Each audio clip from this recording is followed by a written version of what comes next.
Welcome to the podcast, episode number 26. I'm your host, Derek Moore, and this is going to be part two of our continued discussion with Jay Pestrichelli, Zega Financial. Jay, how you doing today? Doing great, Derek. Great to be here.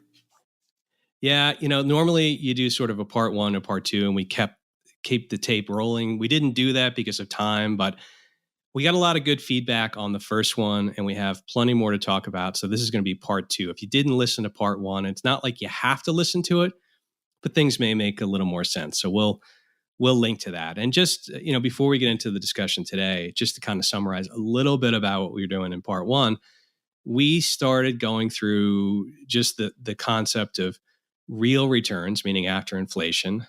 And we also touched a little bit, and we'll expand on it today, about just how bonds on a real return basis are not what people maybe think they are. And we also got into the idea of how it is that we believe there's a better opportunity to get long the market and hedge.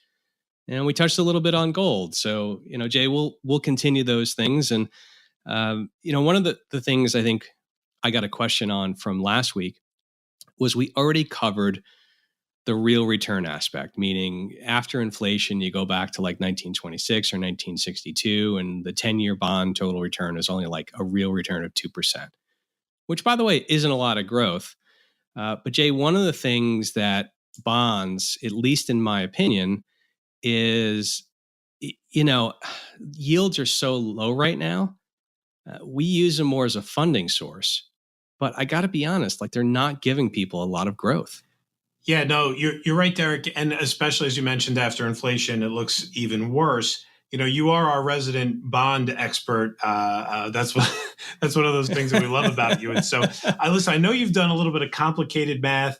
It's not too complicated, but I think we could simplify it to kind of explain why today, with rates where they are, bonds are riskier than where, say, rates were, 10 years ago. Could you kind of give us like a highlight here, and then maybe we could do a little back and forth to get the concept out there for everyone?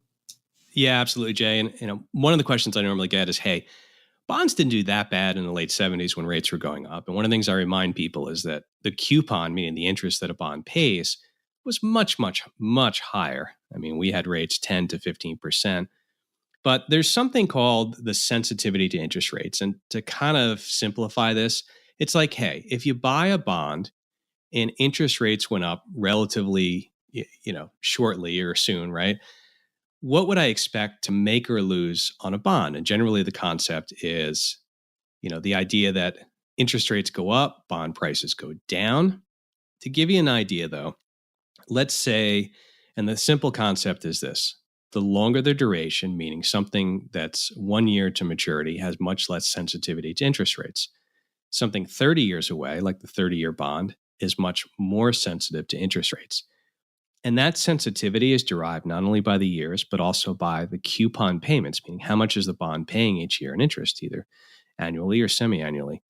So taking a look just at, let's say, a 30-year duration, if we looked at a bond that's 3%, which, by the way, isn't too far away from what treasuries are right now, its modified duration, and when we say duration, just think about, what would I make or lose if interest rates went up a full percentage point or 100 basis points? It's almost 20 years, meaning if interest rates went up 100 basis points, let's say, tomorrow, we would expect on that bond to lose almost 20%. And although bonds can mature at par, it would take a lot of years sort of to make that up. One of the points too, Jay, I just wanted to make that, let's say if a coupon was much, much higher, meaning the interest was not 3%, but it was 10%, that duration, that sensitivity is almost halved.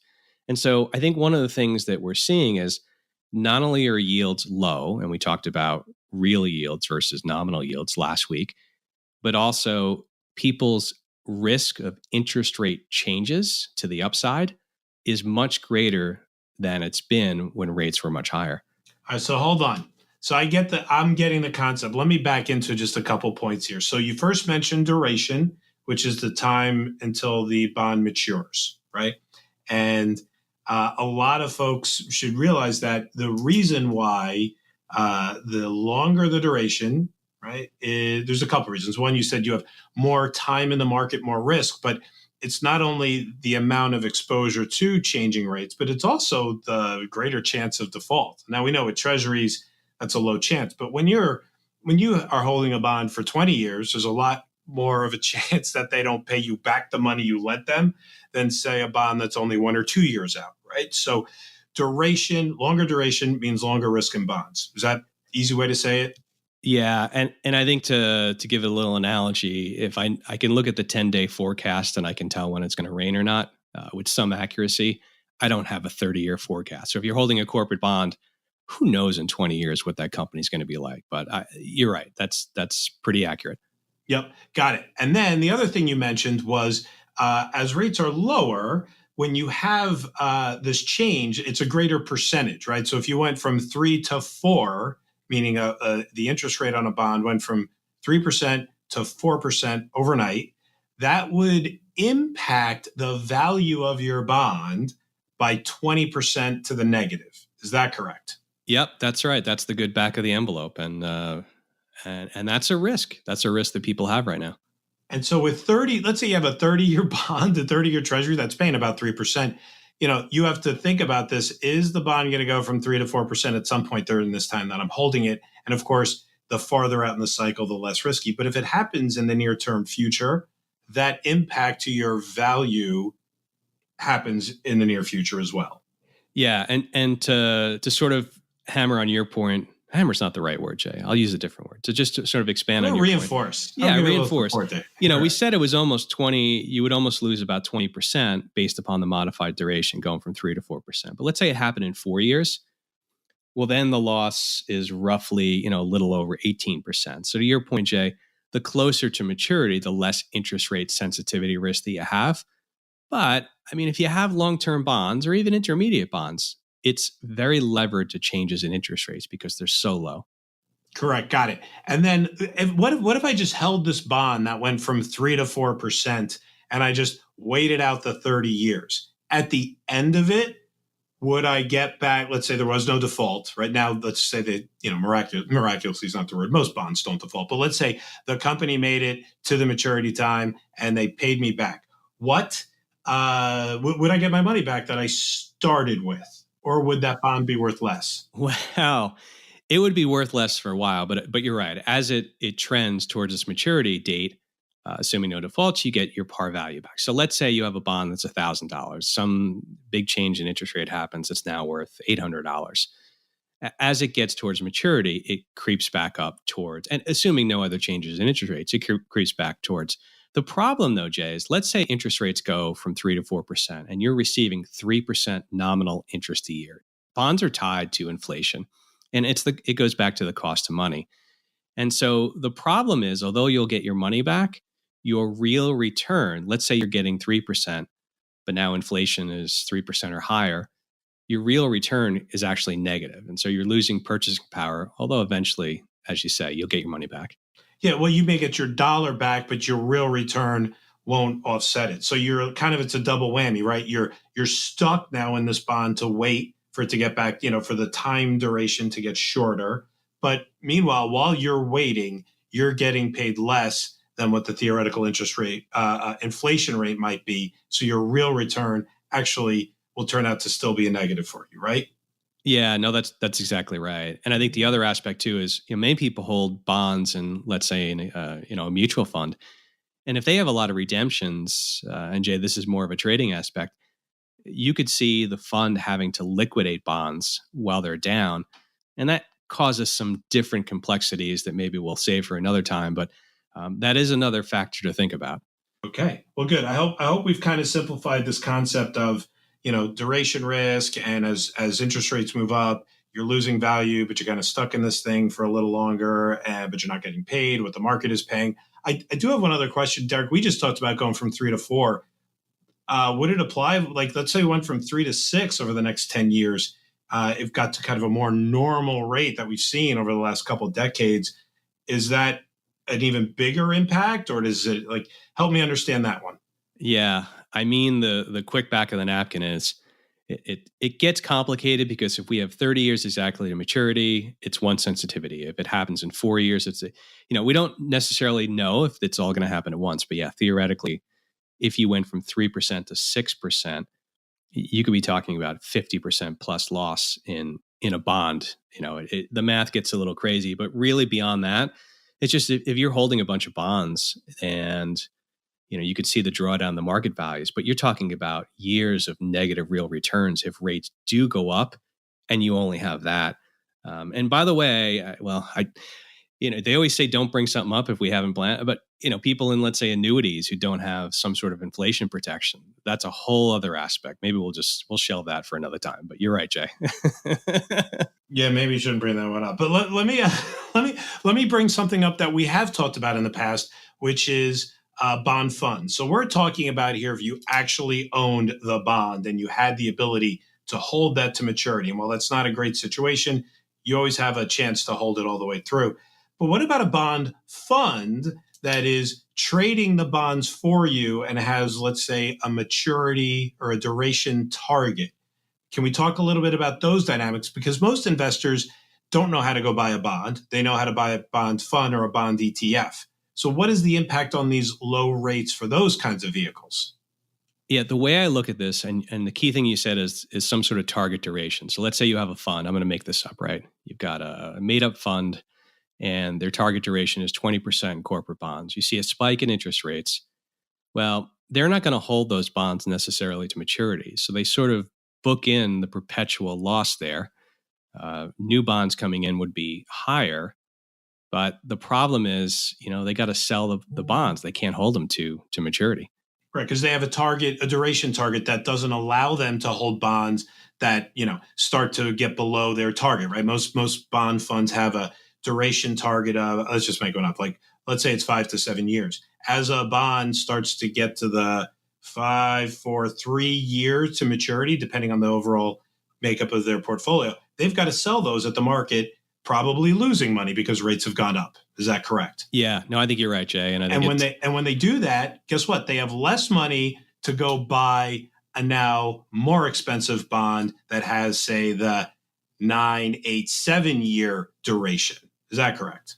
Yeah, no, that's correct. And it goes back to the same problem of, hey, if you lose 50%, it takes 100% to get to break even because you've got less assets. It's the same thing here you're describing is as the market values go down, it becomes more difficult to get it back, especially if you're just selling the things because of duration targets, as you say. But yeah, a lot of issues here with bonds and interest rates and sensitivities for sure.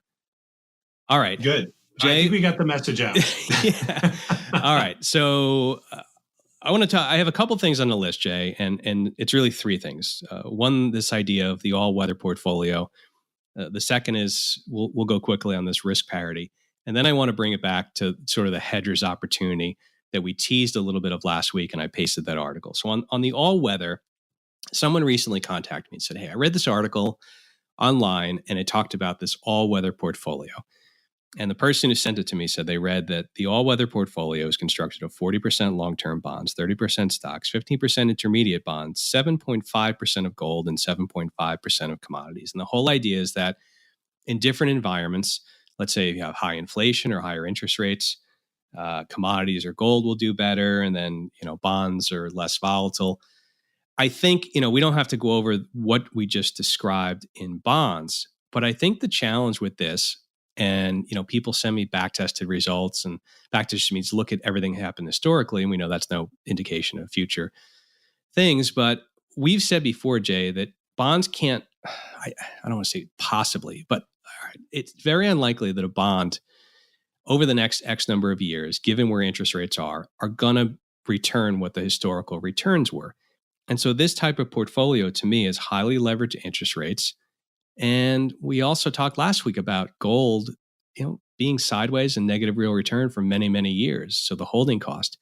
So I think something like this, you hope it works, but I think it's still inferior to our idea of buying the market and hedging. Yeah, I mean, let's think about why those portfolios carry bonds, right? And without throwing too much shade towards those managers, they're doing it to offload risk, right? The theory is that, hey, if the stock market gets volatile, you've got this bond that is going to go up in value because people will have a flight to safety, right? They'll want to move to something that's safer. And I think it's pretty universally understood and accepted that bonds carry less fluctuation in price than stocks. Stocks carry more volatility. And the reason why they have all of those bonds in the portfolio is so that when things get nasty in the market, that you have something that's offsetting that.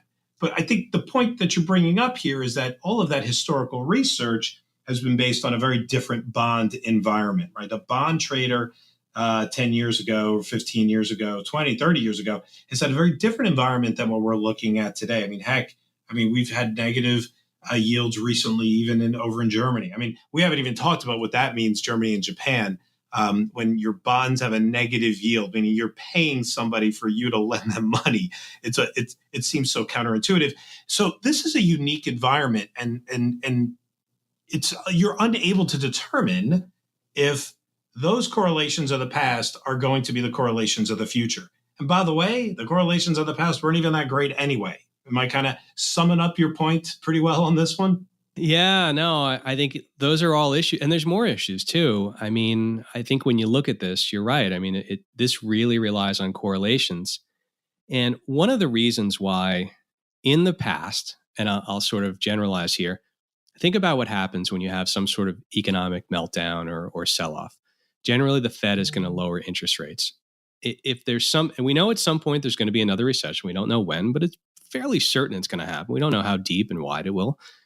But when you have interest rates that are, what do we know, about 240 on the effective funds rate, I mean, in theory, they can try and push rates negative, but it's not like they have, they can go from 6% to 0.25 again. I mean, the bonds obviously have a flight to quality, but interest rates going down for the same reasons we just described would push bond prices up. And so, yeah, I think it's a different environment, and I think it's not the best thing to just kind of look and you've got these periods where you also had some things that really only happen around the 70s. So again, Jay, I think it's a lot more leverage, and the interest rates are so low, and history says that over time investors will probably get it on an annualized basis, the nominal yield that you're getting. So yeah, I agree, Jay.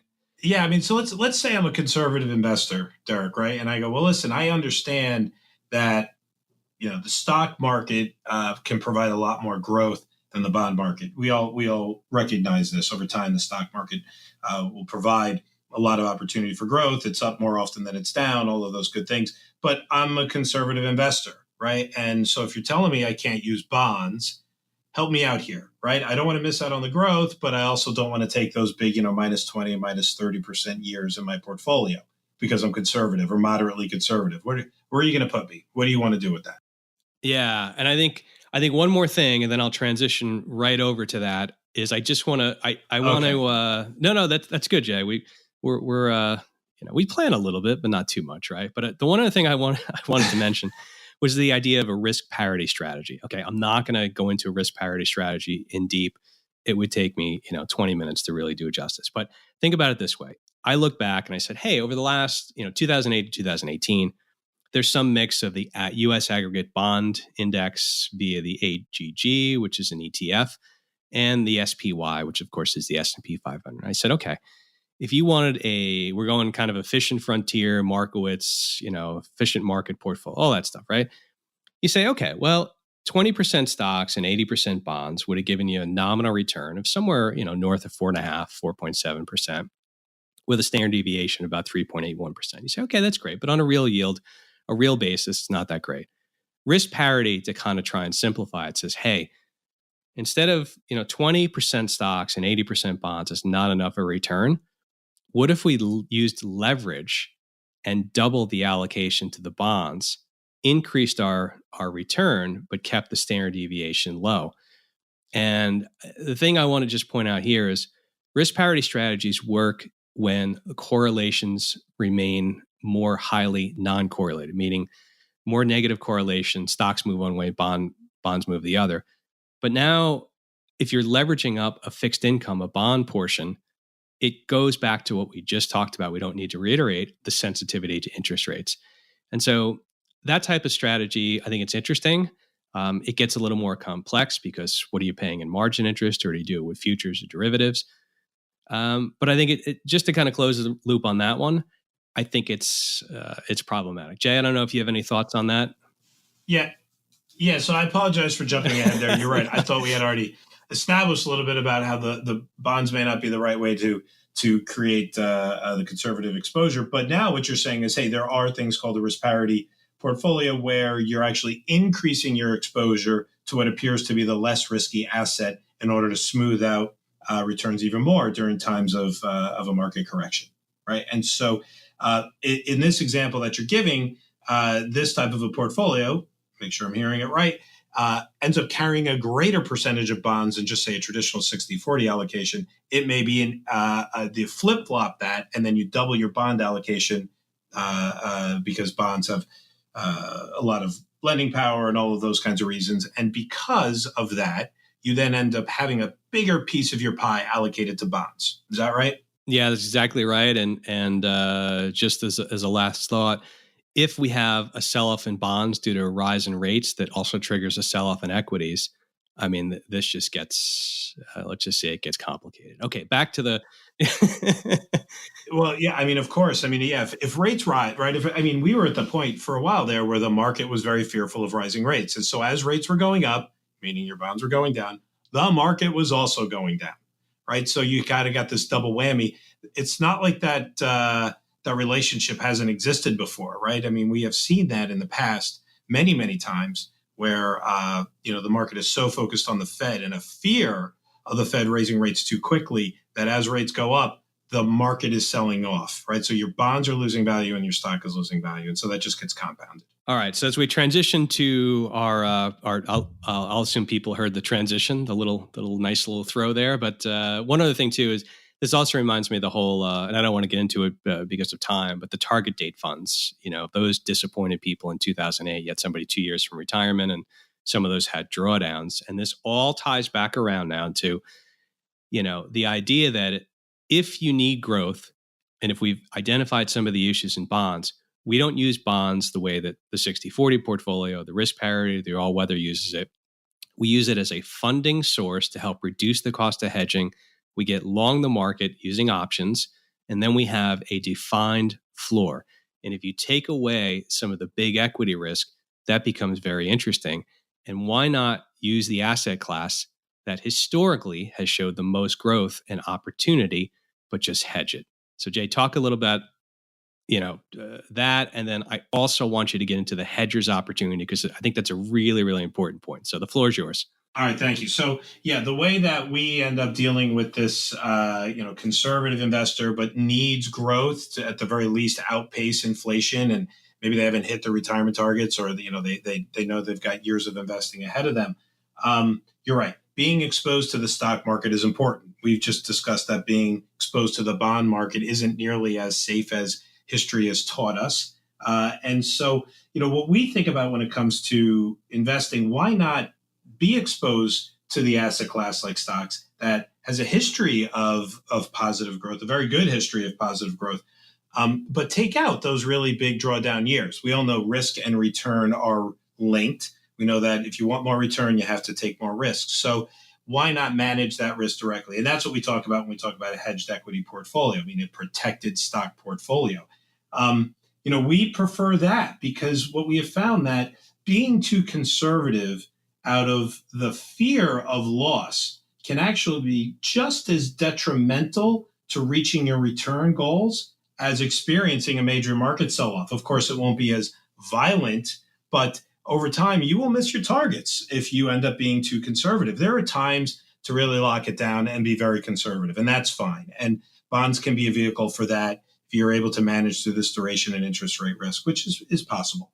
But for long-term growth needs, we think that it ends up being easier to meet those needs when you're invested in the asset class like stocks that has a tendency to outpace, but do it in a protected way. You mentioned any comments on that, Derek, before I rotate to the hedgers opportunity, which is kind of a different topic. Yeah, no, I think let's rotate because we've teased it both weeks, and I think it's really important. Well, so finally it's here after Yes. 2 weeks of teasing it. So one of the interesting things about a hedged equity portfolio is that there's this unique opportunity presented to you when the market really does have a large sell-off. So we call this the Hedgers Opportunity, and it is the opportunity of reinvesting avoided losses or profits from your hedges at a market that's lower. So let's say, for example, you have a portfolio, you have $100, and your hedging level is 10%. So now you've lost, now you're at 90 cents. You started with 100, you're at your 100 cents, you're at 90 cents, the market's lost 10%. Well, if the market keeps going down, you're able to then reinvest with that 90 cents at a discounted market. Let's say the market had dropped 25%, and if you had held it the whole time, you'd only have 75 cents versus the dollar that you started with. Well, you could reinvest that 15 cents that you avoided and lost from being hedged into the market, but buying it at a discount at 75 cents. It's almost like being able to buy the market cheaper than with money that hadn't depreciated alongside of it. And this hedger's opportunity has this perverse incentive where if you're hedged, you want the market to sell off. You want as big of a sell-off to happen as you can because it allows you to reinvest at a lower level, meaning you're just buying at a discount. You're buying the market cheaper. You're coming in at a level that where your money can carry you a lot farther. And what ends up happening is you have more shares for a rebound on the way up than you would have had on the way down. And so let's say by the time the market gets back to where it was before the whole nonsense occurred, you end up having more shares and more growth than you did than everybody else that just stayed long the market the whole time. And so this concept of the hedger's opportunity is weird. It's a little unique, but if you think about it, you get to buy the market cheaper on dollars that hadn't lose their value. Yeah, I mean, I think that's a great description, Jay. And I know we're a little pressed on time because you've got to run and do a bunch of trading, some important stuff, right? Some rebalancing. We got some trades to do today. That's true. But I think just to kind of close the loop here, I think it is a unique opportunity. And one of the things from an emotional level for investors, I think this provides is it takes away so much of this onus of trying to time the market and time your entries. And so, you think about hopefully someone in the strategy sleeps a little better at night, but also just the angst about, should I put money in? If I have a lump sum, is now the time to invest it? I think this sort of solves for some of those issues. Derek, we could talk about this topic for a long, long time and how hedging takes out market timing, how, it allows you to invest regularly while the market's pushing to new highs and not worry too much about sellback. I think I hear a part three, Jay. I think I hear a part three, or at least we'll have you back on. Look, I know you got to run, and hopefully this tied the knot on, or tied the loop, whatever the heck that saying is on part one and part two. We closed the loop. I think we closed the loop on bond. Oh, yeah, close. There you go. Okay. So with that, we'll close this one down. Folks, if you like what you hear, please share it with somebody. Don't necessarily waste time rating and reviewing. Share it with somebody. Pass it along to someone if you think this is valuable. And Jay, we'll have you back on soon. Thanks, Jay. Take care.